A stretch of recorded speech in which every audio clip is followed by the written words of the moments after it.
go.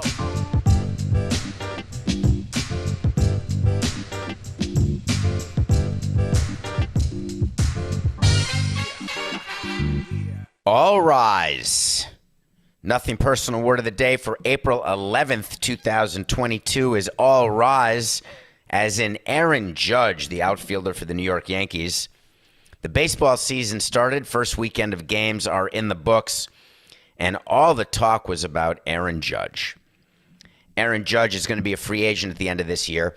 Aaron Judge was offered $17 million. He said no. He asked for $21 million in arbitration. The Yankees haven't been to a hearing in 6 years. They hate going to hearings. They're always willing to compromise. They're always willing to give.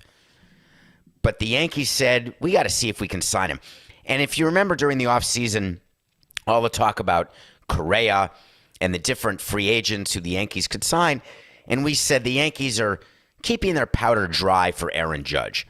They already have a $30 million pitcher in Garrett Cole. They have a $30 million position player in Giancarlo Stanton. Side note, he is locked in. Every time he hits the ball, the infielders cringe. And so the question is, who's going to be their next $30 million player? And the Yankees were knowing 2-3 years ago what their plan was, that they were going to try to get Judge signed. But one of the things during collective bargaining that was a big topic was getting players paid younger and seeing if players could get to free agency at a younger age. Remember, the players wanted free agency at 29 or 29 and a half. And one of the players that they had in mind was Aaron Judge, because he's 30 years old. And when you sign a free agent at 30, in the old days, no problem. You get 10 years, you pay till you're 40, you get 5 years of good production, the other 5 are on the house, everyone's happy. Then time went on and owners realized, wow, these contracts are albatrosses around our neck. They're terrible. We've got Robinson Cano, and he stinks without steroids. So these deals into the late 30s are just not happening anymore. So the players have to adjust. One of the ways players are adjusting is they're signing guaranteed contracts earlier in their career. So you're seeing a lot. Every day there's a new announcement about a young player who's signing a 6-year deal, a 7-year deal, an 8-year deal. Carlos Correa, a young free agent, signs a 2 or 3 year deal because he's not getting the long term that he wanted. I mean, I'm thinking back to Cabrera, who signed into his late 30s, where the Tigers are upset. I'm thinking about Pujols, who signed and now he was released and playing for the Cardinals. I'm thinking about Seager, who did get money. Machado got money. But most teams are going to be a little more prudent. So the Yankees start negotiating with Aaron Judge, and it was a fascinating negotiation because Aaron Judge said, and this is what players are doing now more than ever, and I don't quite get it, I'm only going to negotiate until opening day. After that, I don't want the distraction. They're about 5 years late to that party. We did not negotiate with our free agents during the course of the season, not because it was a distraction to the player doing the negotiating, because of course it's agents, not players. We didn't want to negotiate during the season because of clubhouse politics. Every player is aware when a teammate is negotiating a contract. Every player is aware when a teammate signs a contract. There is, like in all offices, the clubhouse is just an office, there is jealousy, there is politicking, there is snipping, there's water cooler rumor mongering. And when you run a team, the last thing you want is to add any fuel to what becomes a fire inside a clubhouse during the course of a season either way. We hear about it once in a while with players arguing. Sometimes it spills onto the bench, like with the Heat, or into the dugout, like with the Reds and Lou Piniella and Rob Dibble. Things just happen. So our view was, knowing that there's going to be arguments, we're not going to add another conversation, because there's other players who would say, wow, Aaron Judge, he's hurt all the time. If he's going to get his money then I'm going to want that money. I'm going to want more money. Or other players around the league are going to be chirping in his ears saying, you've got to get more. The union gets involved, pressuring players not to sign, pressuring players to sign if it seems like an overmarket deal. So there's all sorts of things going on. So we never wanted to negotiate during the course of a season. Aaron Judge said, hey, I'm done. There's a deadline of opening day. Of course, opening day got delayed by, was it a rainout, Coca? Did they get delayed by an hour or by a day? I think they got delayed by a day, by 1 day. And so people were saying, oh, maybe that's because Aaron Judge is still negotiating. Or maybe it's because of the weather. However, it gives the Yankees an extra day to negotiate. Here's a little news alert. The Yankees and Aaron Judge knew they were not going to get an extension done way before opening day got rained out last Thursday. And the reason they knew is that Aaron Judge, for whatever reason, believes that he could get a 10-year deal, and he wanted to set the record for average annual value for a player. He wanted Trout money. He wanted, let's say, $360 million over 10 years. Okay, that's possible. He's not going to get that from any team.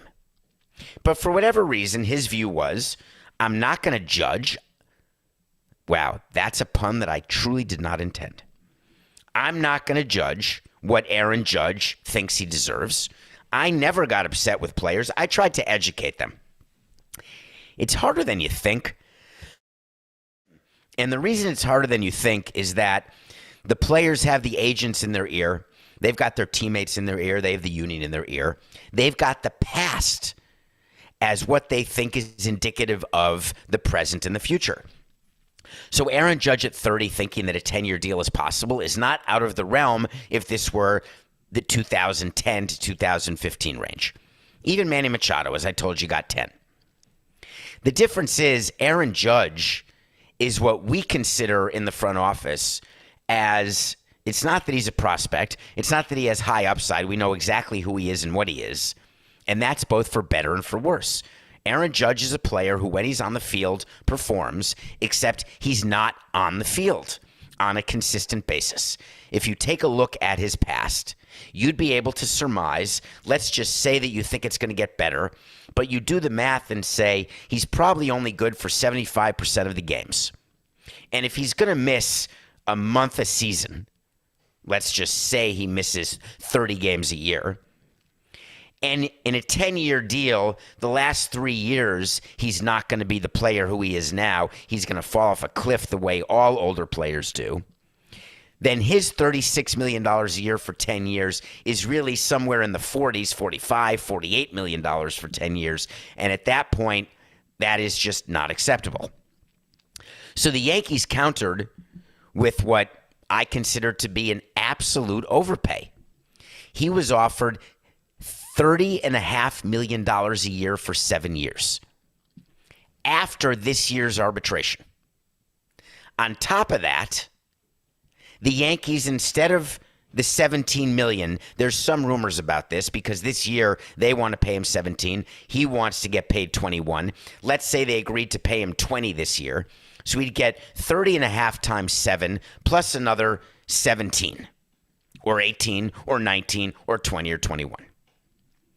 The reason why I thought that was a fair deal is you're paying him till he's 37 years old. You are giving him an AAV that gets him in his free agent years slightly below Stanton. Stanton in his free agent years, the contract that we signed him for, I believe some of the years are 30, as I recall. Some are 31. There's a 32 sprinkled in there. So you're basically saying that Judge is Stanton, which is what he is. But the interesting part of this whole negotiation was that Brian Cashman, before the season started, for the first time that I can remember, told the public exactly what the offer was. Now, why do you tell your GM to go public with the offer when all you had to do was leak it? There is not one reason. Now, the Yankees, from Randy Levine and Hal Steinbrenner, said, hey, Let's just make sure the public is very aware of what the offer was, because I believe we're going to be on the right side of the PR of this. Because when negotiations were happening, Yankee fans were all saying, you've got to keep Judge, you've got to keep Judge. Then they found out it was $213 million over 7 years, and the Yankee fans were saying, wow, I can't believe Judge didn't take that. But you get that same impact by leaking what you offered, and then when asked by a reporter on the record, you can say, we don't comment on these contracts. Then off the record, you say, that's what it was. Then the media member writes, sources tell us that was the exact offer. And the public reads that as true. And Aaron Judge is not going to go out and say, no, they didn't offer me anything close to that, because he knows the truth, and then the Yankees could go on the record. So when you are not lying when you give something to the media, you always have the advantage, because if players go out and say, no, that's not true, or agents say that's not true, then you have the ability to not just go on the record with the deal, but the way deals are done and the way negotiations happen, you don't actually sit across a table and say, here, how about 190 over 6? No, I want 360 over 10. All right, how about 200 over 6? No, I want 350 over 10. It's actually written deals that are given back and forth to the agent. So you submit a written offer to the agent. We are sending you an official offer that is signed by the general manager for a 7-year deal for $200 million. Then the agent responds, and if they respond orally by saying no, we generally will not counter that. We will counter a written offer in response, where an agent sends to the team, we want $360 million over 10, and we will agree to it, plus the following bonus provisions, etc., signed Aaron Judge and his agent. So there is a paper trail to all this. So that's why there's no need to ever put your name the way Brian Cashman did, or to do a press release, a actual press avail with what your offer was, because the risk in doing that is that you then have to go down and face Judge and explain to him the reason why you did it, even though Judge will be told the reason why they did it is because they wanted fans to be angry with you instead of them. So what exactly is the upside for the Yankees of doing that? So meanwhile, it's happened. Yankee fans want to know what's happening, but I'll tell you, Aaron Judge is betting on himself, and he's going to win. Aaron Judge, after turning it down, said, I'm going to talk to 30 teams. I'm excited to be a free agent. I smiled, of course, because that's what agents do. They tell their player, oh, we crawled under every rock. Scott Boras says, I even called the Minnesota Twins about you, Carlos. Oh, my God, the Twins are a possible player. I know you only got to take 3 years, but we'll get you the opt-out. But I spoke to everyone. So here's how the call would go when Aaron Judge calls the Cleveland Guardians. Hey, any interest in Judge? Hell yeah.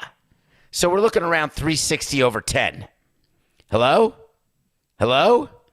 Anybody there? All right, that's one down. Hey, Kansas City, it's Aaron. We're looking for about 360 over 10. You in? Oh, we're in for 45 over 1. All right, we'll get back to you. Hey, that's 2 teams. Come on, Aaron. You don't have 30 teams looking at you. What are you going to do, a Carlapalooza? GTS, if you don't know what that was. So I'll give you a wait to see about Aaron Judge. He's going to get more than $213.5 million. Wait to see. That's when we tell you something's going to happen. If it happens, great. If it doesn't happen, okay.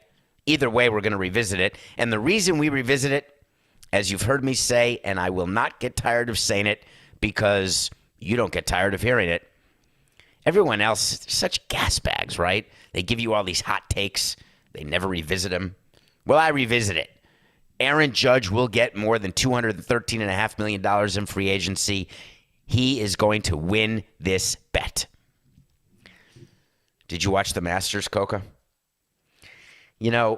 Tiger Woods, CBS was all excited, right? He made the cut. That was critical. I had to wait to see on that. On April 8th, we told you Tiger would make the cut. That was a yes. So he made the cut and then realized, wow, I'm tired and my leg hurts and the weather's bad. So he ended up not being in the race.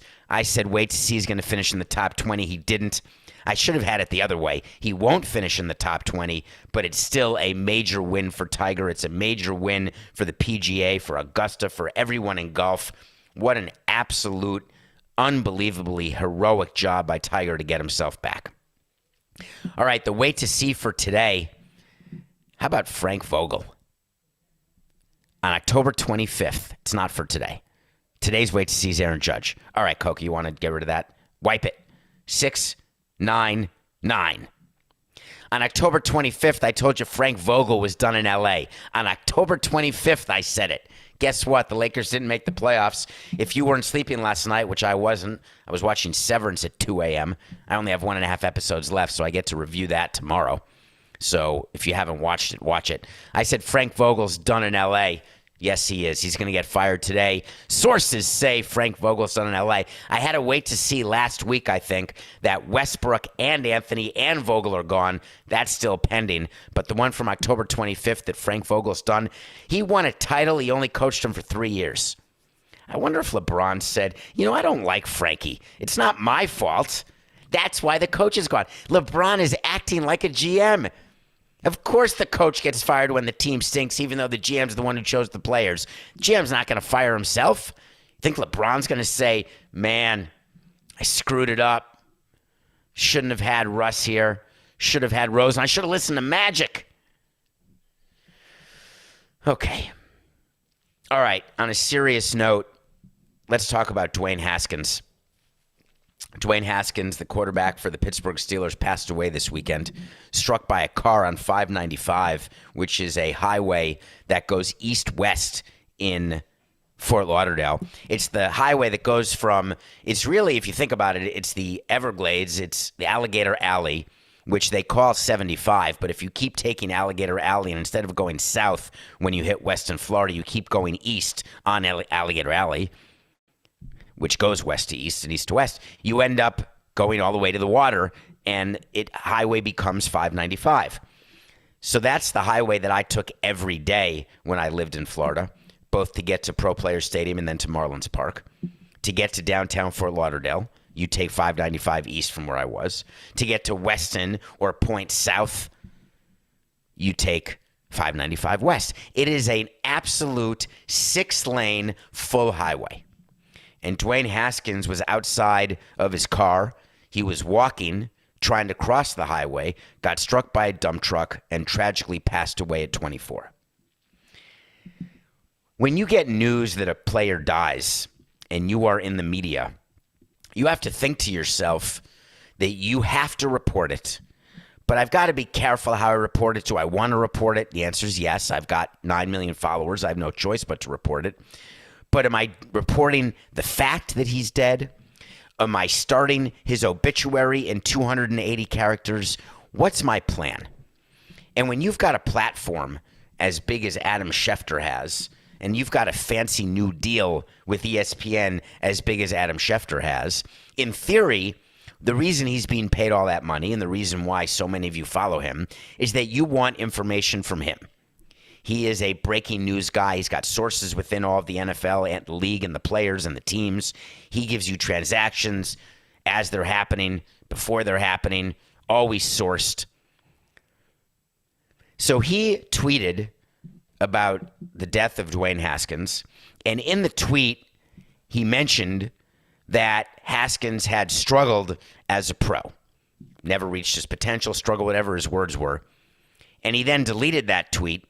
Somebody screenshotted it, and Adam Schefter has been absolutely crushed since then.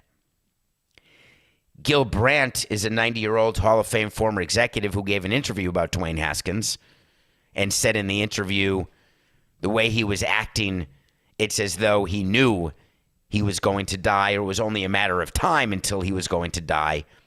And Gil Brandt had to come out with an apology, not delete the interview. You can never delete it the way Schefter deleted his tweet, but had to come out and say that was inappropriate, and I want to apologize to his family and to his fans around the world. And it got me thinking, what do we count on for you? What do you count on from your sources, from your followers, for the people you follow. Insiders, NFL insiders. What do you count on? What information do you want? Because often people in the media get confused because their job is to give you what you want. But sometimes, and I'm as guilty of this as anybody, because I'm not a breaking news person, I'm not a reporter, that's not what I do on Twitter. What I actually do is comment on things that both interest me and then hopefully interest you, but mostly interest me, which is why Coca gets angry sometimes, because I'll tweet something that he doesn't like or thinks it's not necessary for me to tweet, but it's something that I want my opinion to be known on a subject that interests me. Whether or not you agree with me, whether or not you want to read it, you have the right to press unfollow or to press follow or just to scroll past it. But I take every tweet seriously, which means I still make mistakes, but the seriousness in which I take it is related to the platform. And the platform is something that I've talked about on this show and the responsibility that comes with the platform. Adam Schefter has a huge platform, and with it is responsibility, which doesn't mean he has to be right every time he tweets about a source, because he's wrong plenty of times. But when you're starting to talk about death, it's a matter of opinion, not fact, opinion as to what people want to hear as it relates to the player who has passed away. Do they want a simple tweet, Dwayne Haskins was killed today in a car crash, rest in peace? Or do they want to know something about Dwayne Haskins? Dwayne Haskins, 24, passed away. Do they want to know more? Dwayne Haskins, married, father, recently signed with the Steelers, passed away. Or do they want to know something deeper? Dwayne Haskins, former Ohio State, top 15 pick in the draft, passed away. How about one level deeper? And that's where Adam went. He said Dwayne Haskins and then went on to talk about his career, which by all measures, were he to still be alive, it would not be a reach to say that Dwayne Haskins has not reached the potential that people thought he would reach coming out of college. But is that the time and place to say it? We've had conversations about obituaries on this show. We've talked about obit moments. I talk to the players about obit moments often. I talk to family about that. When something major happens to a public figure, people often say, hey, we're going to hear about that again, whether it's in 5 years, 10 years, 20 years, 30 years, 70 years, whenever that person passes away. It's an obit moment. It is a fact that Dwayne Haskins' career was what it was. That's indisputable. If you read a full obituary in a newspaper about Dwayne Haskins that did not address his career, you would say that's probably not a complete obituary. So why are the rules different on Twitter? Are the rules different because it's so soon? Or are they different because the audience who reads tweets assumes that people are tweeting to be first before they need to be accurate? So Coca and I were discussing this segment, and he pointed out that in his mind, Twitter is not where obituaries happen. When you are breaking news about something, that's not an obituary. There's no way to argue that point. Except maybe all the rules have changed. Maybe the days of going through the newspaper the day after and looking to see who's got the little inch obituary in the New York Times versus who's got the bigger one-column obituary versus who's got the bigger multi-column, multi-inch obituary, who's got the above-the-fold obituary, who's got the below-the-fold blank dies with 3 lines in small font and then the page on which to find it. So there is a hierarchy of obituaries in newspapers, and that comes with editorial discussion. Decisions are made. There is time to contemplate the rawness of it. It is not breaking news today. Of course, back in the day, when you saw an obituary in the newspaper, it was breaking news because it's, in theory, if someone died and you weren't watching the news, there was no internet, you would find out only through the newspaper. But today, that's not the case at all. Today, everyone who reads an obituary of someone famous who has died already knows that person has died. So what I said to Coca and what I believe is that while a tweet is not a newspaper obituary, the reality is it is an obituary nonetheless. It just comes in 280 characters. And while people thought it was too soon, it was too raw, it was too inappropriate, can you see it from his standpoint? Because the breaking news was that he died. But the reality is people look to Schefter. They look to people in the business. They will look to read an obituary to get a semi-complete picture into the man, into the life. And if you only have 280 characters, you have to decide what comes first. What is the most important? And that's where the argument is that people should be having. Ironically, he deleted the tweet after it became a thing.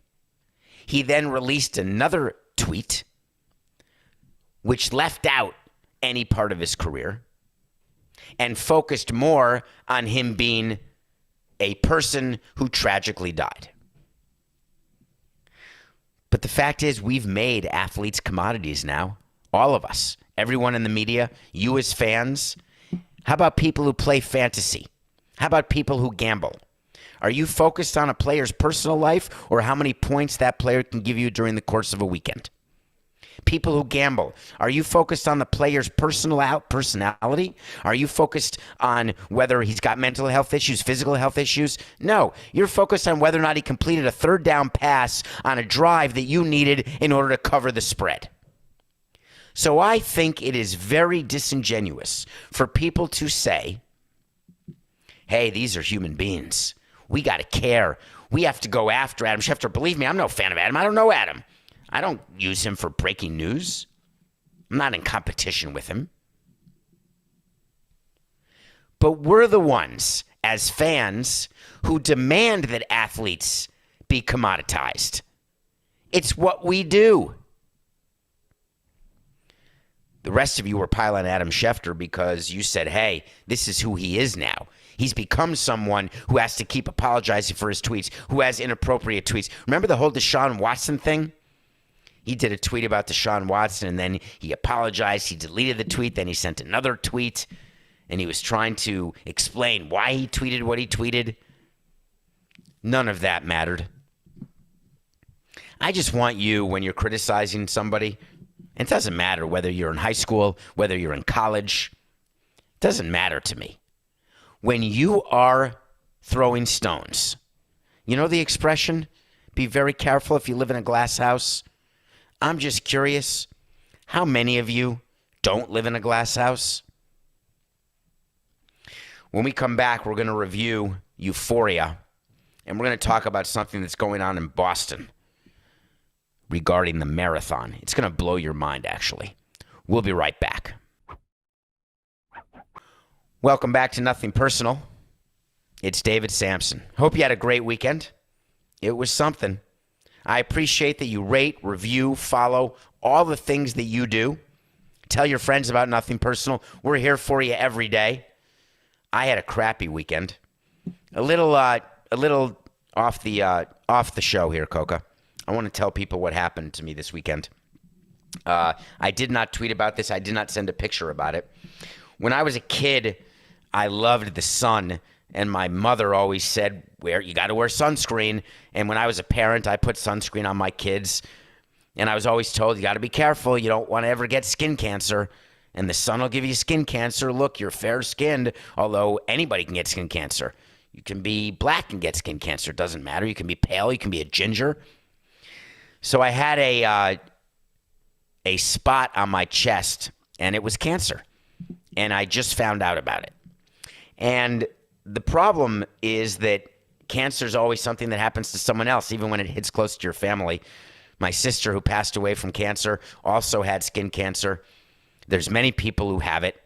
And to me, it was never me. I've got sunspots on my body. I love the sun. I lived in Florida, for crying out loud. I run, and everyone says, wear sunscreen. I never would wear sunscreen because it would get in my eyes, although that doesn't excuse not wearing it on my body, but that's another story. I liked how I looked tan, like people do. I didn't want to do the spray tan or the fake tan. And I looked at myself, because I go to a dermatologist every year, but I look at myself every day because that's what you're supposed to do, and frankly, I'm fine with that. And I noticed a spot on my chest. And I went to have it looked at, and the dermatologist looked immediately and said, we're going to biopsy it right now, but it's 90% cancer. And I said, well, what you're saying is 10% it's not cancer. I got the call on Wednesday that it was cancer, and she said, come in right now. We have to get in there and get rid of it. And I said, but I'm running the Boston Marathon in a week. And she said, hey, it's up to you, but once you have this surgery, because you need surgery, you can't run for 2 weeks. But if you want to wait till after the Boston Marathon, wait, but I'm telling you not to wait. And I said, all right, I'm going to wait. I went to bed Wednesday night. We did the show Thursday, and I was putting the show together Wednesday night, and I was thinking about how much I love doing Nothing Personal, and I love living. And I said, what am I doing? I've run 25 marathons. I want to be there for Boston, but I got to get this taken care of. So I called the next day, and they fit me in, and I got it done. And I've got what will be a scar. It was a 2-inch cut, 0.75 inches deep. They showed it to me while they were doing it because they just numb it. And I basically had a hole in my chest. And I guess I would just say this. Wear sunscreen. Because you have to. And by the way, get your body checked out by a dermatologist. So my weekend was spent sulking. I was sulking that I had skin cancer. They got it all, apparently, but still, you hear the word cancer, and all of a sudden your mind wanders. So basically, I spent the weekend in bed watching content. I didn't do anything. I canceled all my plans, and I basically sulked. I knew I couldn't sulk on Monday, but I guess if I didn't have a show today, Coca, I'd still be sulking today. Not that anyone should feel sorry for me because I did it to myself. But that said, I watched the entire 2 seasons of Euphoria, and it was not exactly uplifting. And here's why. I had heard about Euphoria. I heard it was about a bunch of high school kids and that everyone gets naked. That was the scouting report I got about it. I knew Zendaya was in it, and I knew that Sydney Coca, I was about to say Steele, but it's not. Sydney Sweeney was in it. And I knew that the guy from Grey's Anatomy was in it. He used to be married to Rebecca Gayheart, or is still married. Gephardt, the one for whatever. Eric Dane is his name. I can't remember who he's married to or what she was in, but I think it's Rebecca Gephardt. Not from The Americans, because she's married to the guy who was in The Americans. She was in another TV show. Anyway, who cares? So I'm watching all 16 episodes. So here's what Euphoria is about. It is about kids in high school who, some are gay, some are trans, some are straight. There is sex. There is drugs. There's not 1 minute about studying. There's not 1 minute about anything other than complete insanity. And it was a train wreck that I couldn't stop watching. But the entire time that I'm watching Euphoria, I was thinking to myself, I cannot believe that I wanted to have and had kids. Now, my kids who don't listen to this show, I have 3 kids. They may listen to this show. Their friends who listen may call them and say this. Your dad said he didn't want kids. I'm not saying I did or didn't want kids, but either way, you know how much I love you. You know how much I'll always take care of you. But the worry, if you had been like these kids, I don't know what I would have done. And then I was thinking, what if you are like these kids because the parents had no idea because they're all clueless? I thought my parents didn't know anything about what I was doing, and my big thing, I would sneak out of the house after curfew and smoke a J, like that was the big thing. But the kids in Euphoria, I mean, we're talking about acts that are so unbelievable, using the internet, using needles. the bullying that goes on, the violence. And it's not just some of the characters, it's all of the characters.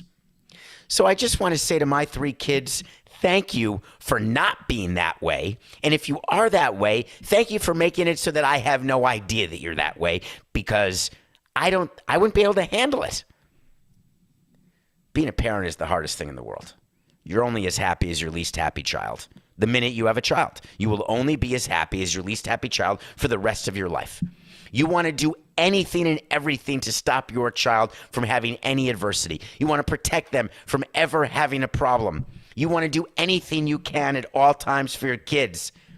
And then there's a TV show that all of the kids are watching that normalizes behavior that is so outrageous, so destructive, that it's got to be on the margins, right? But then you talk to more people and they say, well, wait a minute. High school is sort of like that now. And I say, holy crikeys. How is anyone going to survive? So to high school students listening, don't do what they do in Euphoria. To parents who are listening, pray to God that your kids don't do what they do in Euphoria. And to the showrunner, I get what you were doing. I understand why it won awards, because it's well done. I understand all the gratuitous nudity. By the way, there's more male frontal nudity. I am hoping it's prosthetics, is all I can say. Both ways. By the way, I never heard the word micro penis until Euphoria. Didn't know what it was. And there's also got to be prosthetics on the upside as well. Both downside and upside. So my suggestion to you is to watch Euphoria. And if you've got kids in high school, make sure you're talking to them about it. Make sure you're paying attention to any signs that could exist that would indicate your kids are in crisis, because all of these kids are in crisis. And yes, I will be watching season 3. All right, the Boston Marathon is coming up. The one that I'm not running. I'm still going to go to Boston and cheer on the runners. So despondent, but it was the right decision. I'm not going to get out of shape, Coca. As soon as this 2-week period is done, I'm going to get back to training. We're not ready to tell folks what I'm training for, but I've got something in mind. It's sort of crazy, but I'm not ready to talk about it. Because once I talk about it, you know I have to do it. But the Boston Marathon, the race director is a man named Dave McGilvery. But the Boston Marathon is put on by a company called the BAA, which is the Boston Athletic Association. The BAA made an announcement that they were rescinding offers to 63 runners of the marathon, which is coming next Monday on Patriots Day. Those 63 runners are those who live in either Russia or Belarus. And the BAA gave a quote saying, basically, that we're doing this because we believe that we have to stand, right? We have to stand with the Ukrainian people. So they thought that they would prohibit runners from Russia and Belarus. Now, if you're Russian and live in Boston, you're good. That's sort of like people saying, hey, we're angry with China, but make sure you don't take it out on your local Chinese restaurant. I get that, and I agree with that. But just out of curiosity, the 63 runners who live in Russia and Belarus, how do you know what their view is of the war? Maybe they're anti-Putin, but they can't say anything. Maybe they're pro. There are people in public, all of the Russian oligarchs, the ones who are getting their yachts and teams taken away, who are profiting from the war, who have been in support of Putin. We've got issues with athletes who have supported Putin in the past, including the guy for the Capitals, Ovechkin, where it is clear that they're in support and they get to play. Russian athletes get to go to the Olympics even though there was doping. They just can't hear their anthem or wear their flag or be called Russians. They have to be called the Russian Olympic Committee or something. So the BAA said, we're going to die on this hill. We are going to make an example of these 63 runners, and we think that will draw positive attention to us and to the plight of Ukrainians who are being killed as part of this war. And I've got a very different view. How is it that you can blame citizens for what their government is doing when their government has not been, in theory, democratically elected? I've got enough problem being blamed for a society that's going to elect Trump. Does that mean if I voted for Trump that I am automatically should be punished? But if I didn't vote for Trump, that means that I'm okay. Or am I the baby who is swept away with the bathwater? How do you differentiate? In America, I could argue we've got a full democracy, where maybe if you're going to punish people, you can actually figure out who people voted for and then say, hey, are you going to do that again? Because if you're going to do that again, then we're going to stop you from doing X, Y, or Z. But what about people in a government where if they say anything, they're going to get killed? Now, you could say in America, people get killed all the time for what their views are, for standing up for their views. If you can't differentiate between Russia and America, then hit pause. I need the retention, or just lower the volume and keep listening to the rest of the show. We only have a few minutes left. But I think that we've all taken this too far. I am not willing, under any circumstance, to punish citizens of a country for the act of its government. I am willing to figure out a way to get rid of that government. I'm willing to go to the support of the governments and people who are being attacked by that government. But the citizens in Russia who have as much say about what Putin does as I do in whether or not Aaron Judge gets signed by the Yankees, I just don't see where you're going. Are you doing it for PR? If you're the Boston Athletic Association? Are you saying that we've got to be on the right side of history? So we've got to look like we are in favor of the Ukrainian people. We've got to look like we're taking a stand. And then we've got to only do what we can do, and all we can do is this, not let runners go. I got a better idea if you're the BAA. You got the Boston Marathon going. What are the colors often used in the Boston Marathon? They look a lot like the Ukrainian flag, don't they? How about doing something like a moment of silence before the race? How about putting a patch on everybody's bib that says we stand with Ukraine, or we are united with Ukraine, or we are anti-Putin? But do you think that calling out people and subjecting them, how about the fact that with COVID, we had a president who basically made it okay that if you're Asian, you should get the crap beaten out of you? Because somehow you had something to do with COVID coming to the U.S. because it may have started in China. Think about how asinine that is. Are you one of the people who is prejudiced against Asians because of COVID or any other reason? Are you prejudiced against Chinese people here in the U.S. because of China? By the way, are you going to watch the World Cup? Shame on you, BAA. Nothing personal pick of the day. We went 2-1 over the weekend. We told you Manaea would have quite a debut for the Padres, and did he ever. He was taken out with a no-hitter. Padres beat the Diamondbacks. That's a win.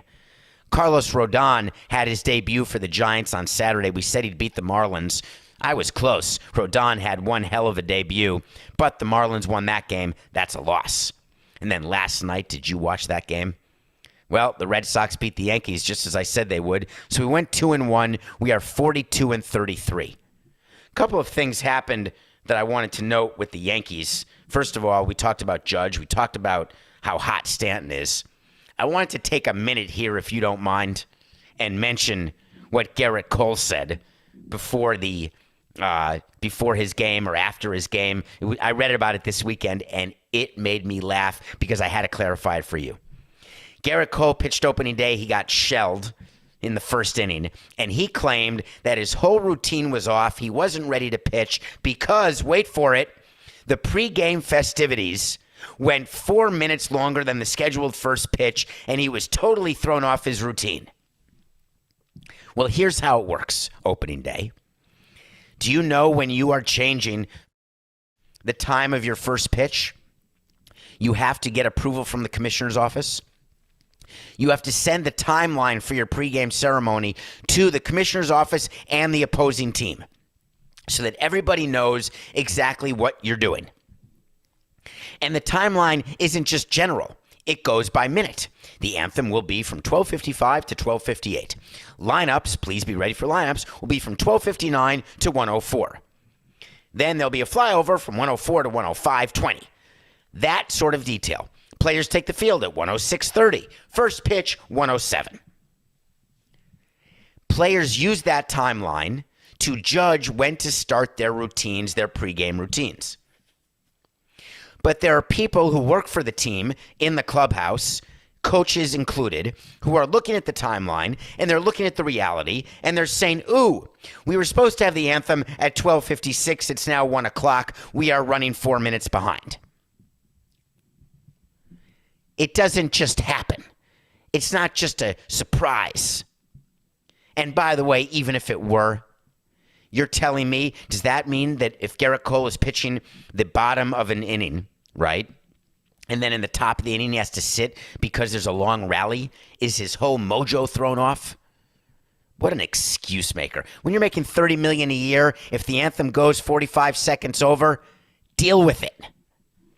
All right, the pick today is the Tampa Bay Rays, the only undefeated team in Major League Baseball. They are going to continue to be undefeated. They're playing the A's. I do have a correction that I have to make. During a show last week, I said that Wander Franco, and it was during a side, I think I was off the rails at that moment. I said Wander Franco was eligible for Rookie of the Year for a second year in a row. He is not. That's a correction. But the Rays over the A's, the Rays are pitching a great young pitcher. If you can watch him, check him out. His name is Luis Patino. He's one of the guys they got in the Blake Snell trade. May I remind all teams out there, before we go, do not make trades with the Tampa Bay Rays. Are we clear? You're not going to win the trade. Rays over A's. They know better than most. It's just business. This is nothing personal.